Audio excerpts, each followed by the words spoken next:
नमस्कार दोस्तों, स्वागत है आपका अपने YouTube चैनल वॉइस थेरेपी में।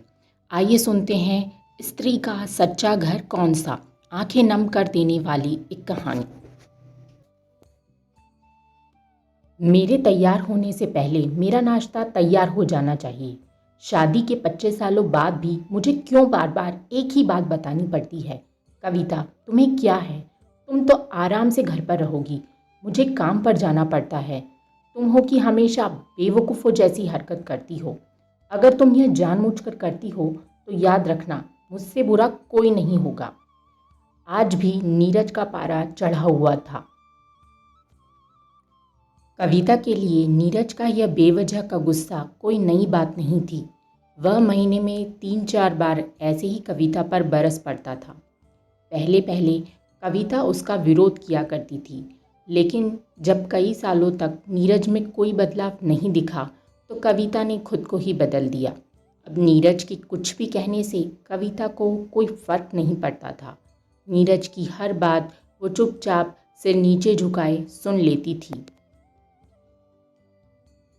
शादी के पहले 4 साल तक कविता ने पूरी कोशिश की थी कि नीरज को बदला जाए, लेकिन फालतू का गुस्सा करना और बाद में कविता को ही भला बुरा कहना, यह मानो जैसे उसकी आदत बन गई थी।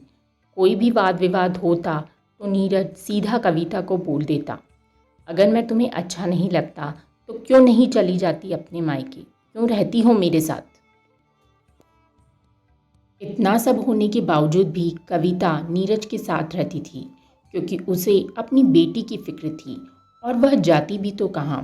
अपने बूढ़े हो चुके माँ बाप को इस उम्र में परेशान करना वह नहीं चाहती थी। समाज और लोग क्या कहेंगे, यह भी तो उसे ही देखना था। वह इतनी पढ़ी लिखी भी तो नहीं थी कि खुद जाकर कोई नौकरी कर सके, अपना और अपनी बेटी का पालन पोषण कर सके।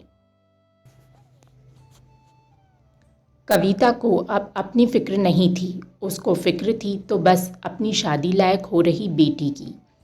कविता नहीं चाहती थी कि पति पत्नी के झगड़े की वजह से रिया डिस्टर्ब हो। रिया की पढ़ाई पूरी हो चुकी थी, उसके लिए अब शादी के रिश्ते आने लगे थे। कई रिश्तों को रिया ठुकरा चुकी थी। 2-3 महीने बाद एक अच्छा रिश्ता आया। रिश्तेदारों और पहचान के लोगों ने भी लड़के के बहुत गुणगान किए थे।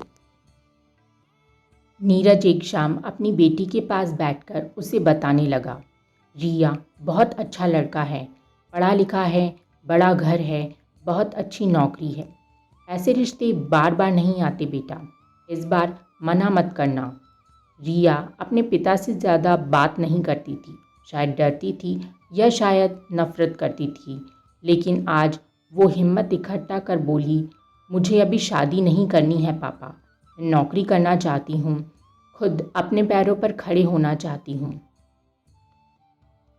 हाँ, तो उसमें क्या बड़ी बात है, मैंने लड़के से बात की है, वह तुम्हें किसी बात के लिए नहीं रोकेगा। तुम शादी के बाद भी नौकरी कर सकती हो, वह तुम्हें नौकरी के लिए परमिशन दे देगा।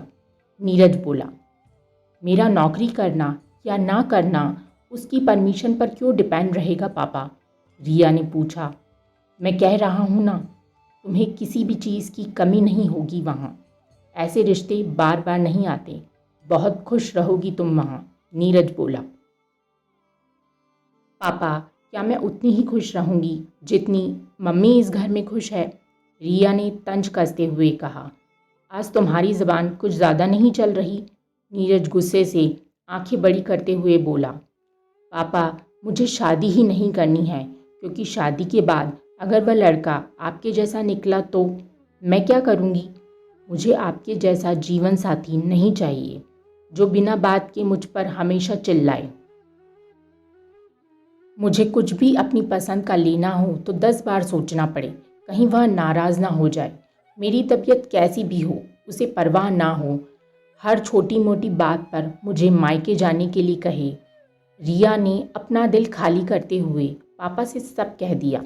नीरज का गुस्सा 7वें आसमान पर था, लेकिन उसके मुंह से एक भी शब्द नहीं फूट रहा था। वो रिया की बातें सुन रहा था। रिया उतना ही बोलकर चुप नहीं हुई। आज पहली बार वह अपने पापा के सामने इतना कुछ बोल रही थी। पापा, आपने माँ के साथ हमेशा गलत व्यवहार किया है। आप अपने ऑफिस का गुस्सा बिना सोचे समझे माँ पर उतार देते हैं। कभी इस बात की परवाह भी नहीं करते कि उन्हें कैसा लगता होगा। आपकी बातें सुन सुनकर माँ ने अपना स्वाभिमान खो दिया।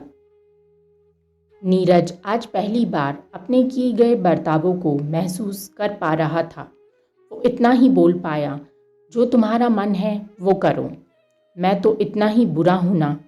रिया ने नीरज का हाथ पकड़ा और बोली, पापा, मुझे सिर्फ एक सवाल का जवाब दे दो। क्या आप चाहेंगे कि मेरा पति आपके जैसा हो? अगर आपका जवाब हाँ है तो कर दीजिए मेरा रिश्ता आज ही, और ना है तो मुझे आत्मनिर्भर बनने दीजिए। नीरज कुछ भी ना बोल पाया और वहाँ से चुपचाप बाहर चला गया। आज उसे कविता के सामने जाने में शर्म आ रही थी। चलते चलते उसकी आंखों से आंसू बह रहे थे। नीरज ने आज से अपने आप को बदलने का निश्चय किया। अगले दिन से कविता ने अपने पति में काफ़ी बदलाव देखा। वह सोचने लगी कि जो हिम्मत रिया ने दिखाई है, वह हिम्मत अगर मैं पहले ही दिखा देती तो शायद आज परिस्थिति कुछ और होती।